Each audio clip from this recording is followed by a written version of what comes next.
ಇಲ್ಲದೆ ಇರೋದಕ್ಕೆ, ದಿನಚರಿ ಸರಿಯಾಗಿ ಇಲ್ಲದೆ ಇರೋಕ್ಕೆ ಸೂರ್ಯನ ಬೆಳಕು ನಮ್ ಅದು ಕೂಡ ಕಾರಣ ಆಗುತ್ತೆ. ಸೂರ್ಯನ ಬೆಳಕು ನೋಡಲ್ಲ, ನಿದ್ರೆ ಸರಿಯಾಗಿರಲ್ಲ, ಚಲನೆ ಇರಲ್ಲ, ಬಾಡಿ ಮೂವ್‌ಮೆಂಟ್ ಇರಲ್ಲ. ಆದ್ರೆ ಇಂದು ನಮ್ಮ ಜೀವನ ಶೈಲಿ ಪ್ರಕೃತಿಗೆ ಏನಾಗಿದೆ ವಿರುದ್ಧ ಆಗಿದೆ. ನಾವು ತಡವಾಗಿ ಮಲಗ್ತೇವೆ, ಸುಸ್ತಾಗಿ ಎಚ್ಚರಗೊಳ್ಳೋದು, ನಾವು ಆ ಬೆಳಗಿನ ತಿಂಡಿಯನ್ನ ಬಿಟ್ಟುಕೊಡೋದು, ಮತ್ತೆ ದೀರ್ಘಕಾಲ ತುಂಬಾ ಹೊತ್ತು ಕುಳಿತುಕೊಳ್ಳೋದು ಒಂದೇ ಜಾಗದಲ್ಲಿ, ಮತ್ತೆ ಭಾವನಾತ್ಮಕವಾಗಿ ತಿನ್ನೋದು. ಅಂದ್ರೆ ಏನಾದ್ರೂ ಸ್ಟ್ರೆಸ್ ಆದ್ಮೇಲೆ ತಿನ್ನೋದು, ದುಃಖ ಆದ್ರೆ ತಿನ್ನೋದು, ಸಂತೋಷ ಆದ್ರೆ ತಿನ್ನೋದು. ಅಂದ್ರೆ ಈ ತಿನ್ನೋದಕ್ಕೆ ಮತ್ತೆ ಈ ಭಾವನೆಗಳಿಗೆ ತುಂಬಾ ಅವರು ಕನೆಕ್ಷನ್ ಮಾಡಿದ್ದಾರೆ. ಸೊ ನಾವು ಮಧ್ಯರಾತ್ರಿವರೆಗೆ ಫೋನ್‌ನ ಬಳಸ್ತೇವೆ. 4, 5 ಕಪ್ ಚಹಾನ ಕುಡಿತೇವೆ. ನೀರನ್ನಂತೂ ತುಂಬಾ ಕಡಿಮೆ ಕುಡಿಯೋದು. ನಮ್ಮ ದೇಹ ಅವಾಗ ಉರಿಯಕ್ಕೆ ಸ್ಟಾರ್ಟ್ ಮಾಡುತ್ತೆ. ಅದರಿಂದ ನಮ್ಮ ಚಯಾಪಚಯ ಕ್ರಿಯೆ ಏನಾಗುತ್ತೆ ನಿಧಾನ ಆಗ್ತಾ ಹೋಗುತ್ತದೆ.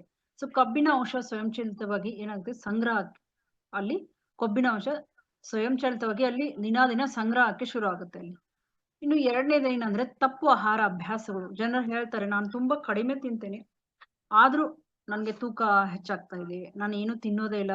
ಹವಾ ತಿಂದ್ರು, ಗಾಳಿ ತಿಂದ್ರು ಕೂಡ ನನ್ಗೆ ಹೆಚ್ಚಾಗ್ತಾ ಇದೆ ಅಂತ ಅಂತಾರೆ. ಸತ್ಯ ಅಂದ್ರೆ ನೀವು ಕಡಿಮೆ ಪ್ರಮಾಣದಲ್ಲಿ ತಿಂತಾ ಇರ್ಬೋದು. ಆದ್ರೆ ಗುಣಮಟ್ಟ ಏನಿದೆ ಅದು ನಿಮ್ದು ತಪ್ಪಾಗಿರುತ್ತೆ. ತೂಕ ಹೆಚ್ಚಕ್ಕೆ ಕಾರಣ ಆಗುವ ಆಹಾರಗಳು ಯಾವುವು ಅಂತಂದ್ರೆ, ನಿಜವಾದ ಆಹಾರಗಳು ಯಾವಂದ್ರೆ ಪ್ಯಾಕ್ ಮಾಡಿದ ತಿಂಡಿಗಳು, ಸಕ್ಕರೆ ಆಹಾರಗಳು, ಬಿಸ್ಕೆಟು, ಬ್ರೆಡ್ಡು, ಬೇಕರಿ ಪದಾರ್ಥಗಳು, ಹುರಿದ ಆಹಾರಗಳು, ರಾತ್ರಿಯಲ್ಲಿ ಹೆಚ್ಚಾಗಿ ಅನ್ನ ತಿನ್ನೋದು, ಚಪಾತಿ ತಿನ್ನೋದು, ಗೋಧಿ ಐಟಮ್‌ಗಳು ತಿನ್ನೋದು, ಸಕ್ಕರೆ ಮತ್ತೆ ಕಾಫಿ, ಟೀಗಳನ್ನ ಕುಡಿಯೋದು, ಸಕ್ಕರೆ ಹಾಕಿರೋ ಕಾಫಿ, ಟೀಗಳನ್ನ ಕುಡಿಯೋದು, ಔಟ್‌ಸೈಡ್ ಫುಡ್, ಹೊರಗಿನ ಆಹಾರ, ತಡರಾತ್ರಿಯಾಗಿ ಭೋಜನ, ರಾತ್ರಿ ಲೇಟಾಗಿ ಊಟ ಮಾಡೋದು ಇವೆಲ್ಲ.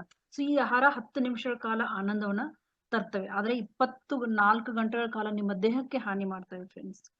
ಸೊ ಹಾರ್ಮೋನ್‌ಗಳ ಅಸಮತೋಲನ ಮೂರನೇದು. ಇದು ಅತ್ಯಂತ ನಿರ್ಲಕ್ಷಿಸಲ್ಪಟ್ಟ ಕಾರಣ ಇದು. ಇದನ್ನ ಯಾರು ಕೇರೆ ಮಾಡಲ್ಲ. ಇದು ಒಂದು ನಿರ್ಲಕ್ಷಿಸ್ತಾ ಇದ್ದಾರೆ ತುಂಬಾ. 30 ವರ್ಷದ ನಂತರ ವಿಶೇಷವಾಗಿ ಮಹಿಳೆಯರಿಗೆ ಥೈರಾಯ್ಡ್, ಇನ್ಸುಲಿನ್ ಪ್ರತಿರೋಧ, ಪಿಸಿಒಡಿ, ಕಾರ್ಟಿಸೋಲ್ ಅಂದ್ರೆ ಒತ್ತಡದ ಹಾರ್ಮೋನು, ಇಸ್ಟ್ರೋಜನ್ ಅಸಮತೋಲನ ಆಗೋದು. ಅದರಿಂದ ಅವರಿಗೆ ಫೈಬ್ರಾಯ್ಡ್ ಎಲ್ಲ ಬರುತ್ತೆ ನೋಡಿ. ಇಸ್ಟ್ರೋಜನ್ ಅಸಮತೋಲನ ಆದಾಗ ಇವೆಲ್ಲ ನಿಮ್ಮ ದೇಹಕ್ಕೆ ಏನ್ ಹೇಳ್ತವೆ ಅಂದ್ರೆ ಕೊಬ್ಬನ್ನ ಸುಡಬೇಡಿ. ನಮ್ಮ ದೇಹಕ್ಕೆ ಹೇಳ್ತವೆ ಕೊಬ್ಬನ್ನ ಸುಡಬೇಡಿ. ಅದರಿಂದ ನೀವು ಕಡಿಮೆ ತಿಂದ್ರು ಕೂಡ, ಕಡಿಮೆ ನಡೆದ್ರು ಕೂಡ ನೀವು ಇನ್ನೂ ತೂಕ ಇಳಿಸ್ಕೊಳ್ಳೋದಿಲ್ಲ. ಸೊ ಭಾವನಾತ್ಮಕ ತೂಕ ಅಂದ್ರೆ ಯಾರು ಹೇಳದ ದೊಡ್ಡ ಕಾರಣ ಇದು ನಿಮ್ಗೆ. ದೇಹ ಭಾವನೆಗಳನ್ನ ಕೊಬ್ಬಿನಂತೆ ಸಂಗ್ರಹಿಸ್ತದೆ ಫ್ರೆಂಡ್ಸ್. ಒತ್ತಡ ಇದ್ದಾಗ ಏನಾಗುತ್ತೆ ನಮ್ಗೆ ಜಾಸ್ತಿ ಒತ್ತಡ ಇದ್ದಾಗ ಹೊಟ್ಟೆ ಕೊಬ್ಬು ಜಾಸ್ತಿ ಆಗುತ್ತೆ. ದುಃಖ ಇದ್ದಾಗ ಕಡು ಬಯಕೆಗಳು, ಕ್ರೇವಿಂಗ್ಸ್ ಜಾಸ್ತಿ ಆಗ್ತವೆ. ಕೋಪ ಇದ್ದಾಗ ಅತಿಯಾಗಿ ತಿನ್ನೋದು, ಮತ್ತೆ ಒಂಟಿತನ ಇದ್ದಾಗ ಸಕ್ಕರೆ ವ್ಯಸನ ಇರುತ್ತೆ ಅವರಿಗೆ. ಸಕ್ಕರೆ ಐಟಮ್ಗಳನ್ನ ತಿನ್ನೋದು ಒಂಟಿ ಇದ್ದಾಗ. ಅತಿಯಾಗಿ ಯೋಚಿಸೋರು ಹಾರ್ಮೋನ್ಗಳ ಅಸಮತೋಲನ ಆಗುತ್ತೆ. ಸೊ ಆದ್ದರಿಂದ ಕೊಬ್ಬು ಕೇವಲ ದೈಹಿಕ ಅಲ್ಲ ಫ್ರೆಂಡ್ಸ್. ನಿಮ್ಗೆ ಇರೋ ಕೊಬ್ಬು ದೈಹಿಕ ಅಲ್ಲ, ಅದು ಭಾವನಾತ್ಮಕ ಕೂಡ ಅಂತ ಹೇಳ್ತಾರೆ. ಸೊ ಜನ ತೂಕ ಇಳಿಸಕ್ಕೆ ಏಕೆ ಹೋರಾಡ್ತಾ ಇದ್ದಾರೆ ಅಂತಂದ್ರೆ, ಈಗ ದೊಡ್ಡ ಒಂದು ಸತ್ಯದ ಬಗ್ಗೆ ಮಾತಾಡೋಣ. ಏನಂದ್ರೆ ಜನ ದುರ್ಬಲವಾಗಿರೋದ್ರಿಂದ ವಿಫಲರಾಗ್ತಾ ಇರಲಿಲ್ಲ. ಅಂದ್ರೆ ನೀವು ತೂಕ ಇಳಿಸ್ಕೊಳ್ಳಕ್ಕೆ ದುರ್ಬಲರು ಅಂತ ಅನ್ಕೋಬೇಡಿ. ಈ ಯಾವುದೇ ಒಂದು ಆಹಾರ ಯೋಜನೆ ದುರ್ಬಲ ಆಗಿರೋದಿಲ್ಲ. ಅದು ಅವರು ಮಾಡೋದ್ರಲ್ಲಿ ವಿಫಲ ಆಗ್ತಾ ಇರ್ತಾರೆ. ಸೊ ಅದಕ್ಕೆ ನಿಜವಾದ ಕಾರಣಗಳು ಏನಂತಂದ್ರೆ ಆಹಾರ ಪದ್ಧತಿ ಮತ್ತೆ ಮನಸ್ಥಿತಿ ಏನಿದೆ. ನಾನ್ ಡೈಟ್ ಅಲ್ಲಿ ಇದೀನಿ ಅಂತ ಹೇಳ್ತಾರೆ. ನೀವು ಹೇಳಿದ ಕ್ಷಣ ನಿಮ್ಮ ಮೆದುಳು ಅದನ್ನೇ ಕೇಳಕ್ ಶುರು ಮಾಡ್ತದೆ. ಸೊ ಅವಾಗ ನಾನ್ ಡೈಟ್ ಅಲ್ಲಿ ಇದೀನಿ ಅಂತಾನು ನೀವು ಹೇಳಂಗಿಲ್ಲ. ಯಾಕಂದ್ರೆ ನಿಮ್ ಮೆದುಳು ಅದನ್ನೇ ಅನುಸರಿಸ್ತಾ ಇರ್ತದೆ. ಅದೇ ಸ್ಥಿತಿಗೆ ಬಂದ್ಬಿಡುತ್ತೆ ಅದು. ಸೊ ತಿನ್ನಕ್ ಭಯ ಆಗುತ್ತೆ. ಏನ್ ತಿಂದ್ರು ಅದನ್ನ ತಿಂದ್ರೆ ದಪ್ಪ ಆಗ್ತೀನಿ ಏನೋ, ಇದನ್ನ ತಿಂದ್ರೆ ದಪ್ಪ ಆಗ್ತೀನಿ ಏನೋ ಮೆಂಟಾಲಿಟಿ ಶುರು ಆಗುತ್ತೆ. ಸೊ ಇದು ನಮ್ಮ ಕಡು ಬೇಡಿಕೆಗಳನ್ನ ಕೂಡ ಸೃಷ್ಟಿಸ್ತದೆ. ಇದು ಯಾವುದೇ ಆಹಾರವನ್ನ ಬೇಡ ಅನ್ನಕ್ಕೆ ಪ್ರಾರಂಭಿಸ್ತದೆ. ಇದರಿಂದ ಆಹಾರ ಕ್ರಮಗಳು ವಿಫಲಗೊಳ್ತವೆ. ಈಗ ಡೈಟ್ ಚಾರ್ಟ್ ಕೊಟ್ರೆ ಅದು ಆದಷ್ಟು ವಿಫಲ ಆಗ್ತವೆ ಅವು. ಸೊ ಎಲ್ಲವೂ ಅಲ್ಲ, ಮತ್ತೆ ಕೆಲವು ಎಂಬ ಮನಸ್ಥಿತಿ. ಅಂದ್ರೆ ಒಂದು ತಪ್ಪು ಮಾಡೋದು, ಆಮೇಲೆ ತಿನ್ನೋದು, ಆಮೇಲೆ ಅಪರಾಧ ಮಾಡಿದೀನಿ ಅಂತ ಅನ್ನೋದು, ಮತ್ತೆ ತಿನ್ನೋದು, ಗಿಲ್ಟ್ ಫೀಲ್ ಮಾಡೋದು, ಮತ್ತೆ ಅದೇ ಹಳೆಯ ಇದಕ್ಕೆ ಬರೋದು. ಸೊ ಅತಿಯಾಗಿ ತಿನ್ನೋದು, ಅದನ್ನ ಬಿಟ್ಬಿಡೋದು. ಸೊ ಬಿಟ್ಕೊಡೋದ್ರಿಂದ ಏನಾಗುತ್ತೆ, ಮುಂದಿನ ವಾರ ಮತ್ತೆ ಪ್ರಾರಂಭಿಸ್ತೀನಿ ಅಂತಂದು ಆ ಸೈಕಲ್, ಈ ಚಕ್ರ ಏನಾಗುತ್ತೆ, ಚಕ್ರ ಹಂಗೆ ಶುರು ಆಗ್ತಾನೆ ಇರುತ್ತೆ. ಇದರಲ್ಲಿ 10 ರಿಂದ 15 ವರ್ಷ ಕಾಲ ಸಿಕ್ಕಾಕೊಂಡೇ ಇರ್ತಾರ ಅವ್ರು. ಸೊ ಏನ್ ಮಾಡಿದ್ರು ನನ್ ತೂಕ ಕಡಿಮೆನೇ ಆಗಲ್ಲ ಅನ್ಕೋತಾ ಇರ್ತಾರೆ. ಸೊ ಭಾವನಾತ್ಮಕ ಆಹಾರ ಅಂದ್ರೆ ನಿಮ್ಮ ಹೊಟ್ಟೆ ಹಸಿದಿರೋದ್ರಿಂದ ನೀವು ತಿನ್ನಲ್ಲ, ನಿಮ್ಮ ಹೃದಯ ಭಾರವಾಗಿರೋದ್ರಿಂದ ನೀವು ತಿಂತೀರ. ಆಹಾರ ಇದಕ್ಕೆ ಔಷಧ ಆಗಿದೆ. ಹೇಗೆ ಅಂದ್ರೆ ಒತ್ತಡ, ಅವ್ರಿಗೆ ಯಾವ ಒಂದು ಕಾರಣದಿಂದ ಅವ್ರು ತಿಂತಾ ಇರ್ತಾರೆ ಅಂದ್ರೆ, ಯಾವ್ದೋ ಒತ್ತಡ ಇರ್ಬೋದು, ಮದುವೆ ಸಮಸ್ಯೆಗಳು, ಕುಟುಂಬದ ಒತ್ತಡ ಇರ್ಬೋದು, ಒಂಟಿತನ, ಆತಂಕ, ಗುಣವಾಗದ ಆಘಾತಗಳಿರ್ಬೋದು, ಕೆಲಸದ ಒತ್ತಡಗಳಿರ್ಬೋದು, ಭಾವನೆಗಳು ಗುಣವಾಗದೇ ಇದ್ದಾಗ ಅವರು ಎಂದಿಗೂ ತೂಕ ಕೂಡ ಅವ್ರದ್ದು ಗುಣ ಆಗಲ್ಲ ಫ್ರೆಂಡ್ಸ್. ಅಂದ್ರೆ ತೂಕ ಕೂಡ ಅವರು ಕಳ್ಕೊಳ್ಳೋದಿಲ್ಲ. ಸೊ ದೇಹದಲ್ಲಿ ವಿಷಕಾರಿ ಹೊರೆ ಇದ್ದಾಗ, ನಿಮ್ಮ ಯಕೃತ್ತು ಏನಾಗುತ್ತೆ, ಕೊಬ್ಬಾಗಿದ್ರೆ ಅಂದ್ರೆ ನಿಮ್ದು ಲಿವರ್ ಏನಿದೆ, ಫ್ಯಾಟಿ ಲಿವರ್ ಇದ್ದಾಗ ನಿಮ್ಮ ಕರಳು ವಿಷಕಾರಿಯಾಗಿದ್ರೆ ಅವಾಗ ಕೂಡ ನೀವು ತೂಕ ನಷ್ಟಕ್ಕೆ ಎಷ್ಟೇ ಪ್ರಯತ್ನ ಮಾಡಿದ್ರೂ ಅದು ಅಸಾಧ್ಯ ಆಗುತ್ತದೆ. ಸೊ ವಿಷಕಾರಿ ಕರುಳುಗಳು ನಿಧಾನ ಚಯಾಪಚಯ, ಅಂದ್ರೆ ಅವ್ರದ್ದು ಮೆಟಬಲಾಯಿಸಮ್ ಏನಾಗುತ್ತೆ, ಸ್ಲೋ ಇರುತ್ತೆ. ಅಲ್ಲಿ ಇನ್ಫ್ಲಮೇಷನ್, ಕ್ರೇವಿಂಗ್ಸು, ಹಠಮಾರಿ ಕೊಬ್ಬು, ಅಂದ್ರೆ ಎಷ್ಟೇ ಏನೋ ಪ್ರಯತ್ನ ಮಾಡಿದ್ರು ಆ ಕೊಬ್ಬು ಅವ್ರದ್ದು ಕರಗೋದಿಲ್ಲ. ಅದಕ್ಕೆ ಹಠಮಾರಿ ಕೊಬ್ಬು ಅಂತ ಹೇಳ್ತೀವಿ. ಸೊ ಹಾರ್ಮೋನ್ಗಳ ಅಸಮತೋಲನ, ದೇಹವನ್ನ ಶುದ್ಧೀಕರಿಸದೆ ನೀವು ನಿನ್ನೆ ನಾನು ಅಂಗಾಂಶಗಳ ಶುದ್ಧೀಕರಣದ ಬಗ್ಗೆ ಮಾತಾಡಿದೆ. ಸೊ ದೇಹವನ್ನ ಶುದ್ಧೀಕರಿಸದೆ ನಿಮ್ಮ ತೂಕ ನಷ್ಟ ಆಗೋದು ತುಂಬಾ ನಿಧಾನ ಆಗುತ್ತದೆ ಫ್ರೆಂಡ್ಸ್. ಒಂದ್ ನಿಮಿಷ.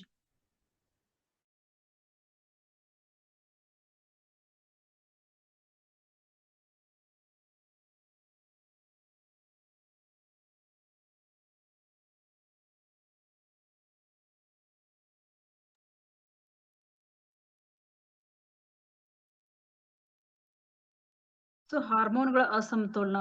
ಸೊ ದೇಹವನ್ನು ನೀವು ಯಾವಾಗ ಶುದ್ಧೀಕರಿಸಲ್ಲ ಆವಾಗ ತೂಕ ನಷ್ಟ ನಿಧಾನವಾಗಿ ಆಗುತ್ತೆ. ನಿನ್ನೆ ಅಂಗಾಂಶಗಳ ಶುದ್ಧೀಕರಣದ ಬಗ್ಗೆ ಯಾಕೆ ಮಾತಾಡಿದೆ ಅಂತಂದ್ರೆ, ನೀವು ಯಾವುದೇ ಒಂದು ಹೆಲ್ತ್ ಜರ್ನಿ ಸ್ಟಾರ್ಟ್ ಮಾಡೋದಾದ್ರೆ, ನೀವು ವೇಟ್ ಲಾಸ್ ಮಾಡ್ಕೊಳ್ಳೋದಾದ್ರೆ, ನೀವು ಇನ್ಮೇಲೆ ಆರೋಗ್ಯವಾಗಿರ್ಬೇಕು ಅಂತಂದ್ರೆ ಮೊದಲು ನೀವು ನಿಮ್ಮ ಅಂಗಾಂಶಗಳನ್ನ ಸ್ವಚ್ಛಗೊಳಿಸ್ಬೇಕು. ಅದಕ್ಕೆ ನಿನ್ನೆ ಆ ಕ್ಲಾಸ್ನ ಹೇಳಿದ್ದು.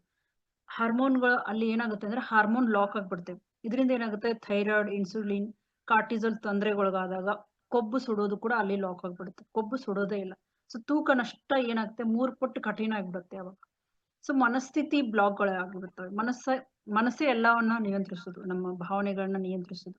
ಸೊ ಅವಾಗ ಏನಾಗುತ್ತೆ, ಮನಸ್ಸಿನ ಬ್ಲಾಕ್ ಆಗ್ಬಿಡ್ತವೆ. ಅಂದ್ರೆ ಆನಂದ, ಇವಾಗ ಆನಂದ ಅಂದ್ರೆ ಮೆದುಳು ಸಕ್ಕರೆಯನ್ನ ಇಷ್ಟಪಡ್ತದೆ. ನಮ್ಮ ಮೆದುಳಿಗೆ ಸಕ್ಕರೆ, ಈ ಸೌಕರ್ಯ, ಸೋಮಾರಿತನವನ್ನ ಇಷ್ಟಪಡ್ತದೆ ಮೆದುಳು. ನಮ್ಮ ಮೆದುಳು ಸಕ್ಕರೆ, ಸೌಕರ್ಯ, ತುಂಬಾ ಸೋಮಾರಿತನವನ್ನ ಇಷ್ಟಪಡ್ತದೆ. ಸೊ ಅದು ಬದಲಾವಣೆಯನ್ನ ವಿರೋಧಿಸ್ತದೆ. ಸೊ ಬ್ಲಾಕ್ 2 ಇದರಲ್ಲಿ ಏನ್ ಗೊತ್ತಾ, ಭಯ. ನಾನು ಮತ್ತೆ ವಿಫಲ ಆದ್ರೆ, ಈಗ ಲಾಸ್ ಮಾಡ್ಕೊಳಕ್ಕೆ ನೀವು ರೆಡಿ ಆಗಿರ್ತೀರ ಅನ್ಕೊಳ್ಳಿ, ಮತ್ತೆ ನಾನು ವಿಫಲ ಆದ್ರೆ ಏನ್ ಮಾಡೋದು, ಜನ ನನ್ನನ್ನ ನೋಡಿ ನಗ್ತಾ ಇದ್ರೆ ಏನ್ ಮಾಡೋದು ಅಂತ ಅನ್ಕೋತಾರೆ. ಆಮೇಲೆ ನೀವು ಹಲವು ವರ್ಷಗಳ ಕಾಲ ಹೀಗೆ ಯೋಚಿಸ್ತಾ ಬದುಕ್ತಿದ್ದೀರಾ ಅಂತ ಅನ್ಕೊಳ್ಳಿ. ನಾನು ದಪ್ಪಿಗಿದ್ದೇನೆ, ನಾನು ಬದಲಾಗೋದೇ ಇಲ್ಲ, ನನಗೆ ಯಾವುದೇ ಶಿಸ್ತೇ ಇಲ್ಲ ಅಂತ ಅನ್ಕೊಂಡ್ರೆ ಇದೇ ಪುನರಾವರ್ತನೆ ಆಗ್ತದೆ. ನಿಮ್ ವೇಟ್ ಲಾಸ್ ಯಾವತ್ತೂ ಆಗೋದೇ ಇಲ್ಲ, ನೀವು ಅದೇ ಸ್ಥಿತಿನಲ್ಲಿ ಇರ್ತೀರಾ. ಸೊ ತೂಕ ಇಳಿಸ್ಕೊಳ್ಳದೆ ಇದ್ದಾಗ ನಿಮ್ಗೆ ಏನಾಗುತ್ತೆ, ಇದೆಲ್ಲ ಬಿಟ್ಬಿಡಿ, ಇನ್ಮೇಲೆ ನನ್ ಕೈಲೇ ಏನಾಗಲ್ಲ, ನಾನು ತೂಕ ಇಳಿಸ್ಕೊಳ್ಳೋದೇ ಇಲ್ಲ ಅಂತ ಅನ್ಕೊಳ್ಳಿ ನೀವು. ಸೊ ತೂಕ ಇಳಿಸ್ಕೊಳ್ಳದೆ ಇದ್ರೆ ನಿಮ್ಮ ದೇಹದಲ್ಲಿ ಏನಾಗುತ್ತೆ ಅಂದ್ರೆ, ನೀವು ಇದು ತೂಕ ಹೆಚ್ಚೋದು ಯಾವುದೋ ಒಂದು ಸೌಂದರ್ಯ ಸಮಸ್ಯೆ ಏನಲ್ಲ, ಆದ್ರೆ ನಿಮ್ಮ ದೇಹದಿಂದ ಬರುವ ಎಚ್ಚರಿಕೆ ಸಂಕೇತ ಇದು.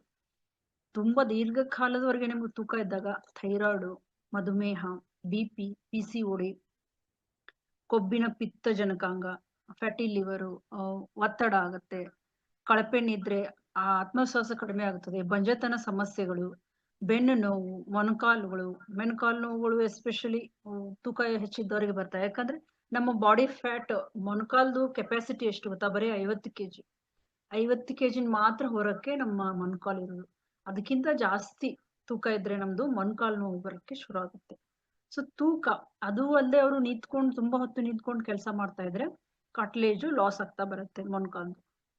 ಸೊ ಮೊಣಕಾಲು ನೋವು ಇದ್ದವರು ಎಸ್ಪೆಷಲಿ, ಮತ್ತೆ ಅವ್ರಿಗೆ ತೂಕ ಇದ್ರೆ ಮೊದಲು ಅವರು ತೂಕವನ್ನ ಕಡಿಮೆ ಮಾಡ್ಕೊಳ್ಳೋದ್ರಲ್ಲಿ ಗಮನ ಹರಿಸ್ಬೇಕು. ಸೊ ಇದಕ್ಕಿಂತ ದೊಡ್ಡದು ಅಂದ್ರೆ ಅವ್ರು ಏನ್ ಮಾಡ್ತಾರೆ, ಜನ ಭಾವನಾತ್ಮಕವಾಗಿ ದುರ್ಬಲ ಆಗ್ಬಿಡ್ತಾರೆ, ಅವರು ಆತ್ಮವಿಶ್ವಾಸವನ್ನ ಕಳ್ಕೊಳ್ತಾರೆ, ಮತ್ತೆ ತಮ್ಮನ್ನ ತಾವು ಪ್ರೀತಿಸೋದನ್ನ ನಿಲ್ಲಿಸ್ತಾರೆ. ಅದಕ್ಕೆ ತೂಕ ಒಂದು ಸಮಸ್ಯೆ ಅಲ್ಲ, ತೂಕಕ್ಕೆ ಕಾರಣವಾಗುವ ಜೀವನ ಶೈಲಿಯೇ ನಿಜವಾದ ಸಮಸ್ಯೆ. ಸೊ ನೈಸರ್ಗಿಕವಾಗಿ ತೂಕ ಇಳಿಸ್ಕೊಳ್ಳಕ್ಕೆ ಸರಳ ಮತ್ತು ಶಕ್ತಿಯುತ ಮಾರ್ಗಗಳು ಯಾವುವು? ತುಂಬಾ ಜನ ಫೇಲ್ ಆಗ್ತಾ ಇರ್ತಾರೆ. ಸೊ ಯೋಚನೆ ಮಾಡ್ಬೇಕಾಗಿಲ್ಲ, ಸರಿಯಾದ ಮಾರ್ಗದರ್ಶನ ಅಷ್ಟೇ ಮುಖ್ಯವಾದ ಫ್ರೆಂಡ್ಸ್. ಸೊ ಮೊದಲು ನಿಮ್ಮ ಕರುಳನ್ನ ಸರಿಪಡಿಸಿ. ನಿನ್ನೆ ಏನ್ ಹೇಳಿದ್ದು ನಾನು, ಕರುಳಿನ ಒಂದು ಸ್ವಚ್ಛತೆ ಬಗ್ಗೆ, ನಿರ್ವಿಷೀಕರಣ ಬಗ್ಗೆ ಹೇಳಿದ್ದು. ಯಾಕಂದ್ರೆ ಅಲ್ಲಿ ನೀವು ಏನು ಪೌಷ್ಟಿಕಾಂಶ ತಿಂತೀರಾ ಅನ್ನೋದು ಅಲ್ಲೇ ನಿಮ್ಮ ಕರುಳಲ್ಲೇ. ಸೊ ಕರುಳು ಕಳಪೆ ಇದ್ದಾಗ ಏನಾಗುತ್ತೆ, ನೀವು ಎಷ್ಟೇ ಪೋಷಕಾಂಶಗಳನ್ನ ನೀವು ತಿಂದ್ರುನು ಅದು ಸಿಗ್ಬೇಕಾದ ಪೋಷಕಾಂಶಗಳು ನಿಮ್ಗೆ ಸಿಗಲ್ಲ.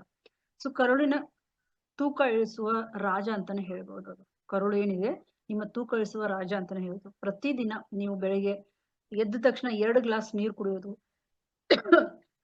ಕಾಲೋಚಿತ ಹಣ್ಣುಗಳನ್ನ ತಿನ್ನೋದು, ಸೀಸನಲ್ ಫುಡ್, ನಾರಿರುವ ಸಲಾಡ್ಗಳು, ತರಕಾರಿಗಳನ್ನ ಸೇರಿಸೋದು. ಬೆಳಿಗ್ಗೆ ಎದ್ದ ತಕ್ಷಣ ಇದು ನೀವು ಮಾಡ್ಬೇಕಾದ್ದು. ಮಜ್ಜಿಗೆ ತೆಗೆದುಕೊಳ್ಳೋದು, ಫರ್ಮೆಂಟೆಡ್ ಫುಡ್ಗಳು, ಇವು ನಮ್ಮ ಗಟ್ಟಿಗೆ ಇಷ್ಟವಾಗುವ ಆಹಾರಗಳು. ಅಗತ್ಯ ಇಲ್ಲದೆ ಇದ್ರೆ ನೀವು ಇದು ಆಂಟಿಬಯೋಟಿಕ್ಸ್ ಗಳನ್ನ ದಯವಿಟ್ಟು ತಪ್ಪಿಸಿ.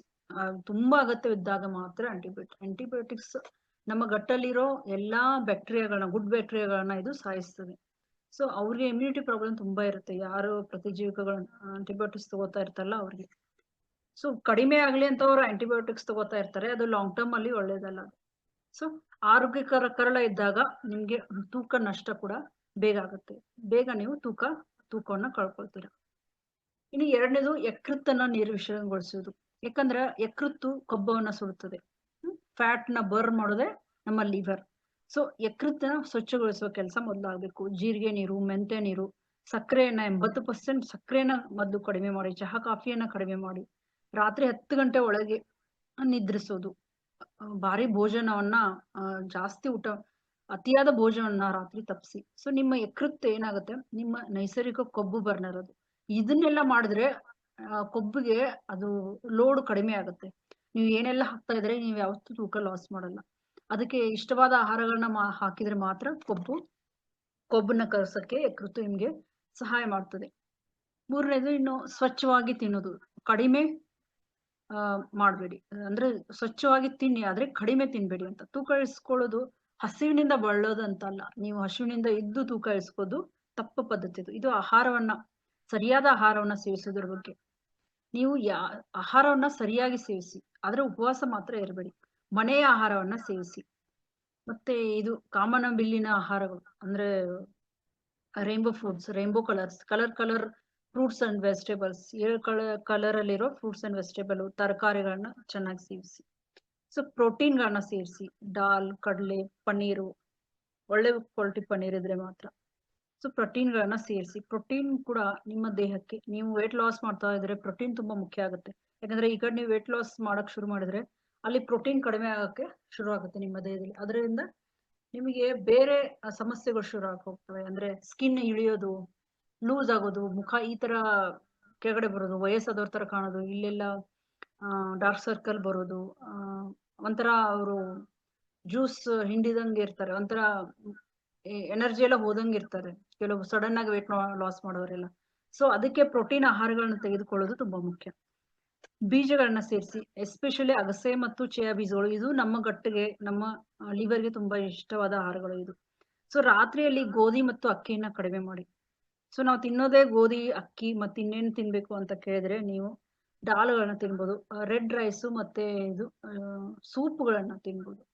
ವೆಜಿಟೇಬಲ್ ಸೂಪು ಮತ್ತೆ ದಾಲ್ ಕಿಚಡಿ ತಿನ್ಬೋದು. ಸೊ ವಾರದಲ್ಲಿ 3 ದಿನ ಮಿಲೆಟ್ನ ಬದಲಾಯಿಸ್ತಾ ಇರಿ. ಬೇರೆ ಬೇರೆ ಮಿಲೆಟ್ಗಳನ್ನ, ಒಂದಿನ ಫಾಕ್ಸ್ ಮಿಲೆಟ್, ಒಂದಿನ ಕೊಡೋ ಮಿಲೆಟ್, ನಿಮ್ಮ ದೇಹಕ್ಕೆ ಯಾವ್ದು ಆಗ್ತವೆ ಅದು. ಸೊ ಬೇರೆ ಬೇರೆ ಮಿಲೆಟ್ಸ್ ಗಳನ್ನ ಒಂದಿನ ಅದು ಈ ತರ ಬೇರೆ ಬೇರೆ ಬದಲಾಯಿಸ್ತಾ ಇರಿ. ಸೊ ನಮ್ಮ ದೇಹವನ್ನ ಶಿಕ್ಷಿಸಬೇಡಿ ಯಾವತ್ತು. ಪೋಷಣೆಗಾಗಿ ನೀವು ಯಾವತ್ತೂ ಮೈಂಡ್ ಅಲ್ಲಿ ನಾನು ವೇಟ್ ಲಾಸ್ ಮಾಡ್ಕೋಬೇಕು ಅಂತ ತಿನ್ಬೇಡಿ. ಪೋಷಣೆಯುಕ್ತ ಆಹಾರವನ್ನ ತಿನ್ನಿ. ಆವಾಗ ಏನಾಗುತ್ತೆ, ನಿಮ್ಮ ದೇಹ ಕೂಡ ನರಿಶ್ ಆಗುತ್ತೆ. ಅಂದ್ರೆ ಪೋಷಣೆಗಾಗಿ ತಿನ್ನಿ, ಶಿಕ್ಷಿಸಕ್ಕೆ ತಿನ್ಬೇಡಿ.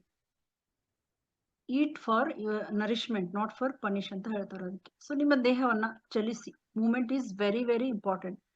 ಅಂದ್ರೆ ನೀವು ಯಾವ್ದಾದ್ರು ಜಿಮ್ ಸೇರ್ಕೊಳ್ಳಿ ಅಂತ ಹೇಳ್ತಾ ಇಲ್ಲ. ಜಿಮ್ಮು ನಮ್ಗೆ ಅಗತ್ಯನೇ, ಬಟ್ ನೀವು ನಿಮ್ಮ ದೇಹಕ್ಕೆ ತಕ್ಕ ಹಾಗೆ ನೀವು ಮೊದಲು ಟ್ರೈನರ್ನ ತಗೊಂಡ್ರೆ ಮಾತ್ರ ಜಿಮ್ಗೆ ಸೇರ್ಕೋಬೇಕು. ನಾವೇ ಜಿಮ್ಮು ಮಾಡ್ಕೊಳ್ಬಾರ್ದು, ಅದರಿಂದ ಸೈಡ್ ಎಫೆಕ್ಟ್ ಆಗುತ್ತೆ ಹೊರತು. ಯಾಕಂದ್ರೆ ಸ್ಟ್ರೆಂತ್ ಟ್ರೈನಿಂಗು ಇವೆಲ್ಲ ಕೂಡ ಇಂಪಾರ್ಟೆಂಟ್. ನಮ್ಮ ಕಾಲುಗಳಿಗೆ ಸ್ಟ್ರೆಂತ್ ಬರೋಕ್ಕೆ ಎಲ್ಲ ಸ್ಟ್ರೆಂತ್ ಟ್ರೈನಿಂಗ್ ತುಂಬಾ ಇಂಪಾರ್ಟೆಂಟ್. ಅದು ಜಿಮ್ ಅಲ್ಲೇ ಮಾಡಿಸ್ತಾರೆ. ಅಂದ್ರೆ ಭಾರವನ್ನ ಎತ್ತೊಳೋದು ಇವೆಲ್ಲ. ಸೊ ನಿಮ್ಗೆ ಯಾವ್ದು ಅಗತ್ಯ ಇದೆ ಅದು ಮಾಡಿ. 5,000 6,000 ಹೆಜ್ಜೆಗಳಾಗ್ತದೆ ದಿನ. ಒಂದು minimum 10 steps is very important, but at least 5 ರಿಂದ 7 ಸ್ಟೆಪ್ಸ್ ಆದ್ರೂ ನಡೆಯಿರಿ. ಸೊ 10 ನಿಮಿಷ ಸೂರ್ಯನ ಬೆಳಕಲ್ಲಿ ಇರಿ, 10 ನಿಮಿಷ ಸ್ಟ್ರೆಚಿಂಗ್ ಮಾಡಿ. ಎಷ್ಟಾಯ್ತು? 20 ನಿಮಿಷ ಆಯ್ತು. ಅಟ್ಲೀಸ್ಟ್ ನೀವು 1 ಗಂಟೆ ಹಾಕಕ್ಕೆ ಆದ್ರೆ, ಮನೆಯಲ್ಲಿರೋರಾದ್ರೆ 1 ಗಂಟೆ ಏನಾದ್ರೂ ನಿಮ್ಮ ಯೋಗಾಸನ, ಪ್ರಾಣಾಯಾಮ ಮತ್ತೆ ಸೂರ್ಯನ ಬೆಳಕಿನಲ್ಲಿ ಇರೋದಕ್ಕೆ ಹಾಕಿ. ಸೊ ಆಳವಾದ ಉಸಿರಾಟದ ವ್ಯಾಯಾಮಗಳು ಮಾಡಿ ಚೆನ್ನಾಗಿ. ಸೊ ಚಲನೆಯ ಇದು ಮೂವ್ಮೆಂಟ್ ಇದ್ರೆ ಏನಾಗುತ್ತೆ, ನಮ್ಮ ಚಯಾಪಚಯ ಕ್ರಿಯೆ ತಕ್ಷಣ ಹೆಚ್ಚಾಗುತ್ತೆ. ಸೊ ಚಯಾಪಚಯ ಕ್ರಿಯೆ ಹೆಚ್ಚಾದಾಗ ಫ್ಯಾಟ್ ಬರ್ನ್ ಕೂಡ ಈಸಿ ಆಗುತ್ತೆ. ಮೆಟಬಾಲಿಸಮ್ ಚೆನ್ನಾಗಿದ್ದಾಗ ಫ್ಯಾಟ್ ಬರ್ನ್ ಕೂಡ ಚೆನ್ನಾಗುತ್ತೆ. ಅಂದ್ರೆ ಜೀರ್ಣಿಸ್ಕೊಳ್ಳೋ ಶಕ್ತಿ ಚೆನ್ನಾಗಿದ್ದಾಗ ಏನಾಗುತ್ತೆ, ಜೀರ್ಣಿಸ್ಕೊಳ್ಳೋ ಶಕ್ತಿ ಯಾವಾಗ ಚೆನ್ನಾಗಾಗುತ್ತೆ, ನಾವು ಮೂವ್ಮೆಂಟ್ ಅನ್ನ ಚೆನ್ನಾಗಿ ಮಾಡಿದಾಗ ಅವಾಗ ಫ್ಯಾಟ್ ಬರ್ನ್ ಕೂಡ ಅಷ್ಟೇ ಈಸಿಯಾಗಿ ಆಗುತ್ತೆ ಫ್ರೆಂಡ್ಸ್. ಸೊ 5ನೇದು ಸಮತೋಲನ ಹಾರ್ಮೋನ್ಗಳು ನಮ್ದು ಬ್ಯಾಲೆನ್ಸ್ ಇದ್ದಾಗ. ಸೊ ನಾನು ಮೊದಲನೇ ಸೆಷನ್ 2ನೇ ಸೆಷನ್ ಬರೀ ಹಾರ್ಮೋನ್ಸ್ ಬಗ್ಗೆ ಮಾತ್ರ ತಗೊಂಡಿದ್ದು ಫ್ರೆಂಡ್ಸ್. ಸೊ ಅದು ರೆಕಾರ್ಡಿಂಗ್ ಇಲ್ಲ. ಎಲ್ಲಾ ಕ್ಲಾಸ್ಗಳನ್ನ ತುಂಬಾ ಇಂಪಾರ್ಟೆಂಟ್ ಇದೆ. ನಿಮ್ಗೆ ಮುಂದೆ ಗೊತ್ತಾಗುತ್ತೆ. ಎಲ್ಲ ಒಂದೊಂದು ಏನಿದೆ ಕನೆಕ್ಷನ್ ಇದೆ ಫ್ರೆಂಡ್ಸ್.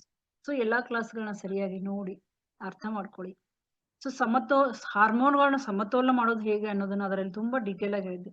ಸೊ ನೈಸರ್ಗಿಕ ಹಾರ್ಮೋನ್ ಚಿಕಿತ್ಸೆ ಅಂದ್ರೆ ಒತ್ತಡವನ್ನ ಕಡಿಮೆ ಮಾಡೋದು, ಶುಗರ್ನ ಕಡಿಮೆ ಮಾಡೋದು, ತಡರಾತ್ರಿ ಫೋನ್ಗಳನ್ನ ತುಂಬಾ ಯೂಸ್ ಮಾಡದೇ ಇರೋದು, ಆರೋಗ್ಯಕರ ಕೊಬ್ಬುಗಳನ್ನ ಮಾತ್ರ ತಿನ್ನೋದು. ಆರೋಗ್ಯಕರ ಕೊಬ್ಬುಗಳು ಅಂತಂದ್ರೆ ಏನ್ ಹೇಳಿ, ತೆಂಗಿನಕಾಯಿ ಬೀಜಗಳು, ವಾಲ್ನಟ್ ಬಾದಾಮ್ಗಳು, ಇವು ಆರೋಗ್ಯಕರ ಕೊಬ್ಬುಗಳು.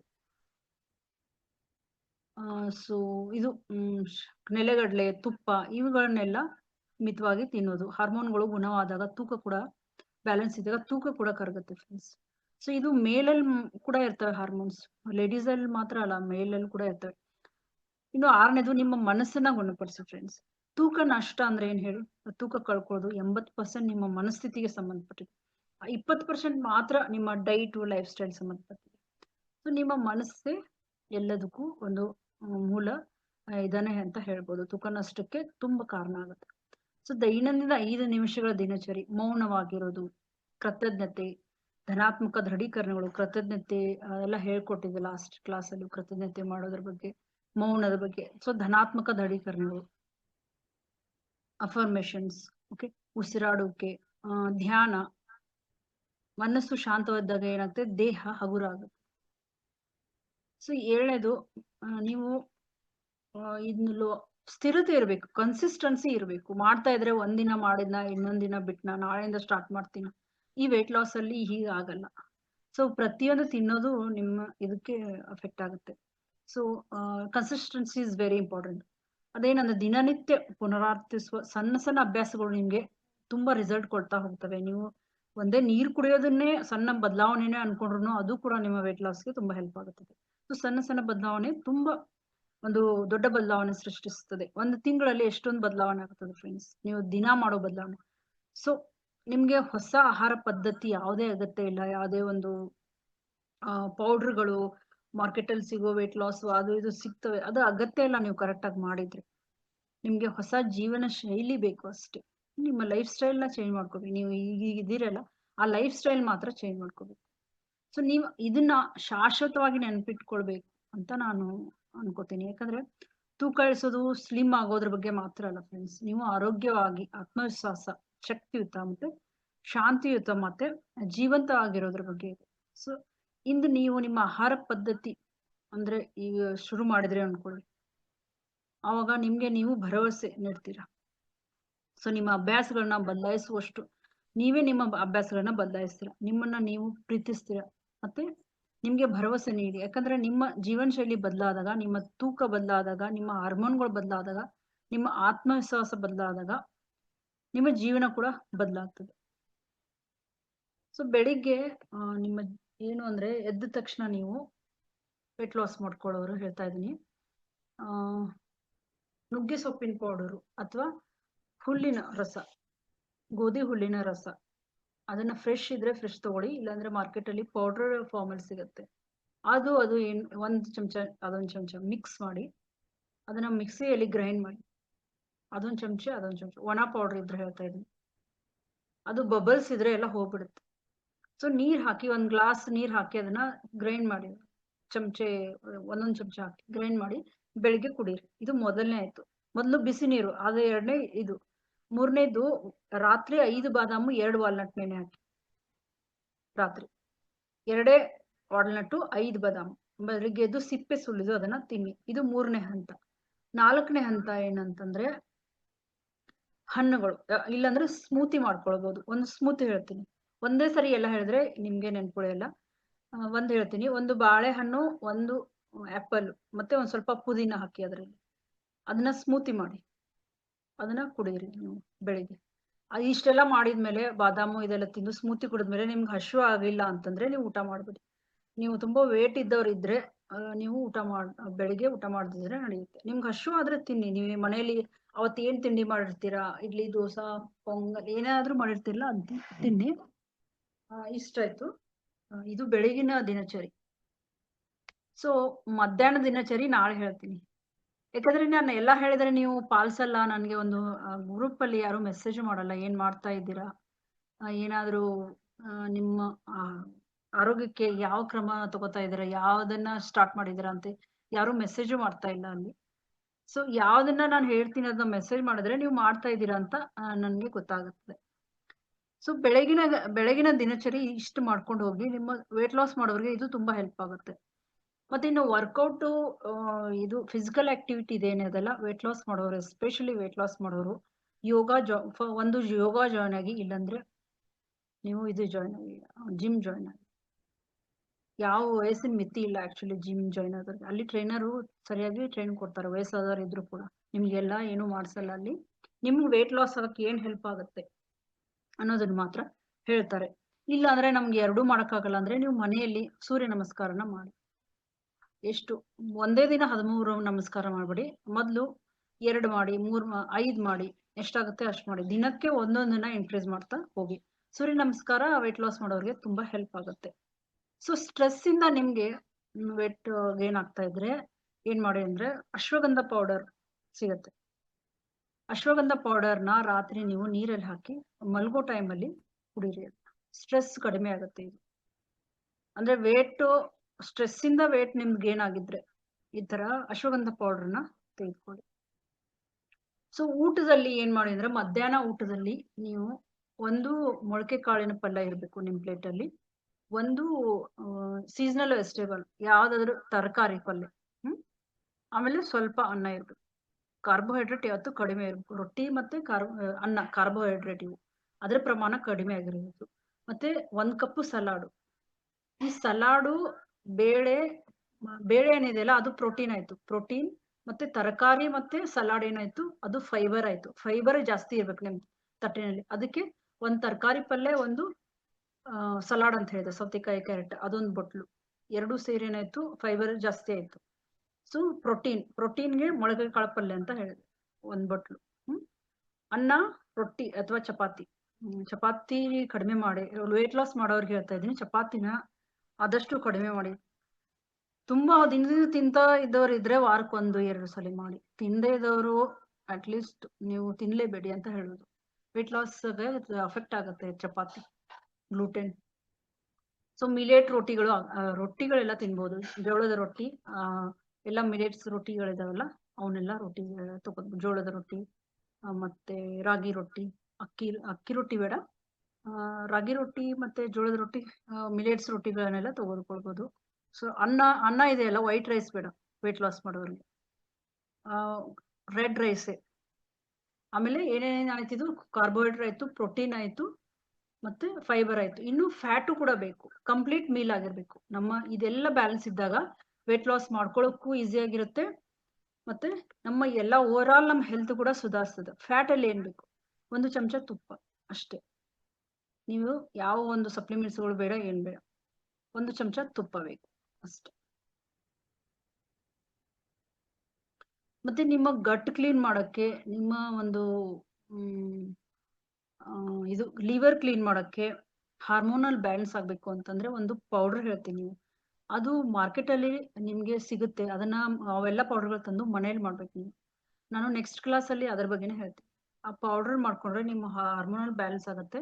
ಮತ್ತೆ ತೂಕ ಇಳಿಸ್ಕೊಳ್ಳೋರ್ಗು ತುಂಬಾ ಹೆಲ್ಪ್ ಆಗುತ್ತೆ. ಸೊ ತುಂಬಾ ಹೊತ್ತಾಗುತ್ತೆ ಅದನ್ನ ಹೇಳ್ತಾ ಇದ್ರೆ. ನೆಕ್ಸ್ಟ್ ಟೈಮ್ ಅಲ್ಲಿ ನಾನು ನಿಮ್ಗೆ ಅದ್ರ ಬಗ್ಗೆ ಹೇಳ್ತೀನಿ. ಸೊ ಥ್ಯಾಂಕ್ ಯು ಫ್ರೆಂಡ್ಸ್, ಇವತ್ತು ಕಾರ್ಯಕ್ರಮ ಬಂದಿದ್ದಕ್ಕೆ. ಯಾರಿಗಾದ್ರೂ ಏನಾದರೂ ಡೌಟ್ ಇದೆಯಾ?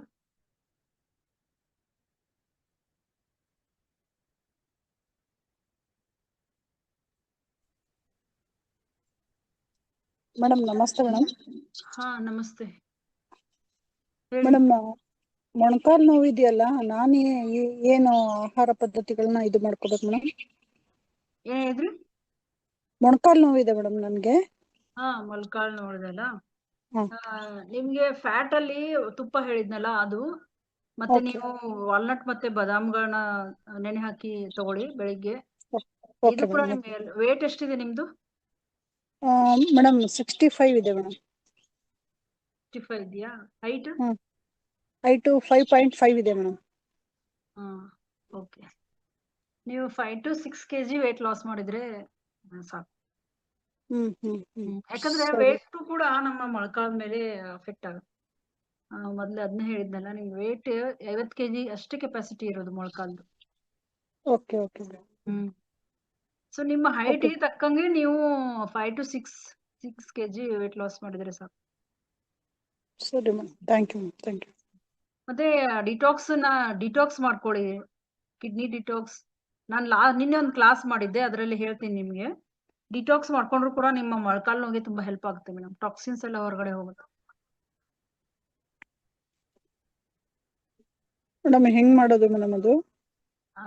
ಅದು ಒಂದು ಪೌಡರ್ ಹೇಗೆ ಮನೆಯಲ್ಲೇ ಮಾಡ್ಕೊಳ್ಳೋದ್ ಬಗ್ಗೆ ಹೇಳ್ತೀನಿ. ಅದಕ್ಕೆ ಏನ್ ಬೇಕು ಅಂದ್ರೆ ಮೊರಿಂಗಾ ಪೌಡರ್ ಬೇಕು, ಆಮೇಲೆ ತ್ರಿಫಲಾ ಪೌಡರ್ ಬೇಕು, ಪೆಪ್ಪರ್, ಅರಿಶಿನಿಟ್ಟು, ಅರಿಶಿನ ಇದು ಟರ್ಮರಿಕ್ ಪೌಡರು, ಫ್ಲಾಕ್ಸಿಡ್ ಪೌಡರ್, ಅಗಸೆ ಬೀಜದ powder.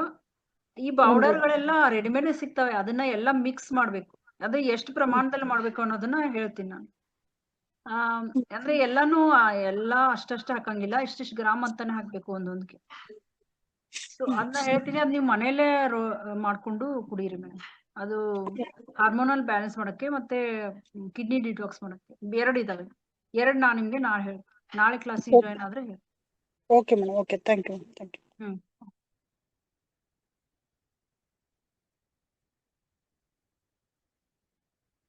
Okay, thank you everyone. ಬೇರೆ ಯಾರಿಗಾದ್ರೂ ಏನಾದರೂ ಡೌಟ್ ಇದೆಯಾ?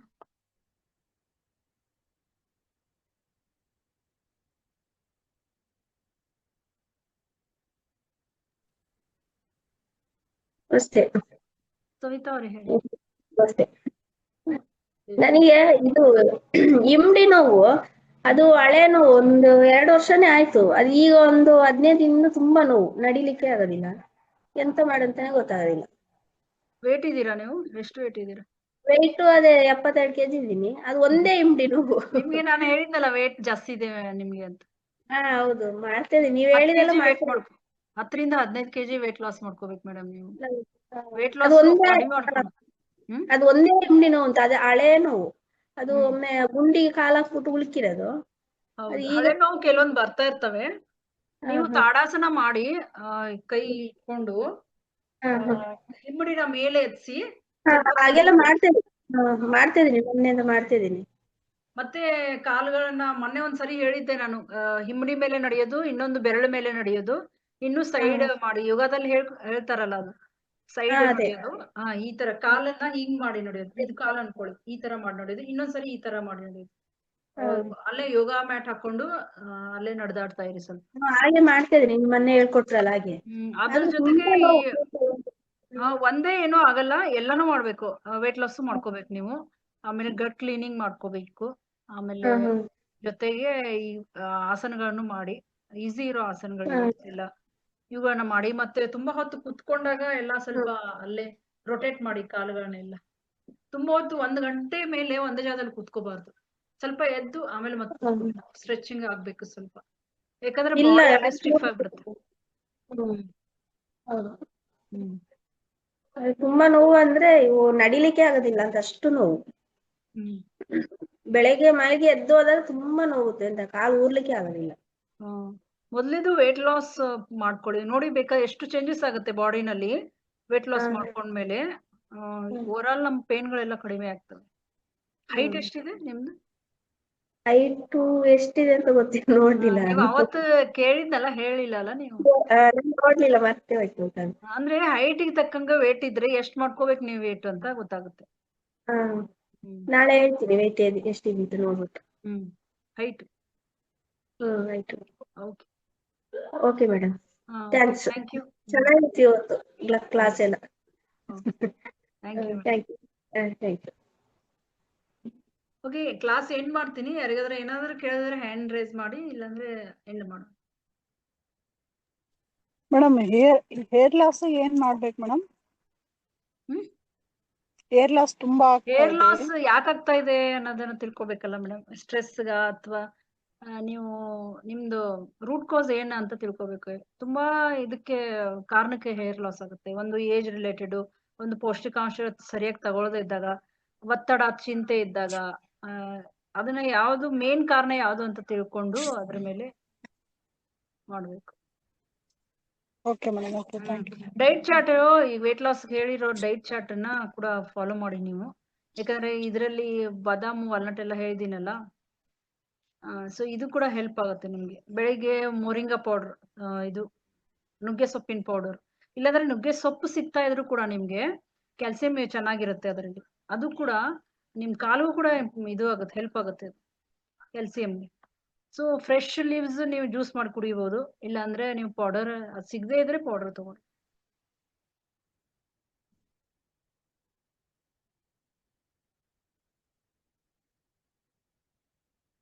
ಹಲೋ, ಸ್ಟ್ರಕ್ ಆಯ್ತು. ಹಲೋ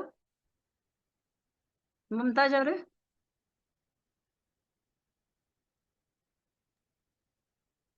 ಮೇಡಮ್ ಕೇಳಿಸ್ತಾ ಇಲ್ಲ, ಅಷ್ಟು ವಾಯ್ಸ್ ಬ್ರೇಕ್ ಆಗ್ತಾ ಇದೆ ಮೇಡಮ್. ಹಾ, ನಿಮಗೆ ಒಂದು ಇದು ಆಯಿಲ್ ಇದೆ, ಅದು ಹೇಗೆ ಪ್ರಿಪರೇಷನ್ ಮಾಡೋದನ್ನ ನಾನು ಶೇರ್ ಮಾಡ್ತೀನಿ. Hello madam. ಹಾ, ಮತ್ತೆ ಏನು ತಿನ್ನಕ್ಕೆ ಏನ್ ತಗೊಳ್ಬೇಕು ಅನ್ನೋದನ್ನ ನಿಮ್ಗೆ ಕಳಿಸ್ತೀನಿ ನಾನು. Okay, hello. Okay madam, okay. Voice break ಆಗ್ತಾ ಇದೆ ಮೇಡಮ್. ಹಾ, ಓಕೆ, ಮೆಸೇಜ್ ಮಾಡಿ, ನಾನು ನಿಮ್ಗೆ ಇಂಟರ್ನೆಟ್ ಕನೆಕ್ಷನ್ ಅನ್ಸ್ಟೇಬಲ್ ಇದೆ. ಓಕೆ, ಆಗ್ತಾ ಇದೆ. Okay, thank you everyone. Thank you so much for joining. ಧನ್ಯವಾದಗಳು. Okay, thank you madam, thank you. ಹಾ, ಥ್ಯಾಂಕ್ ಯು.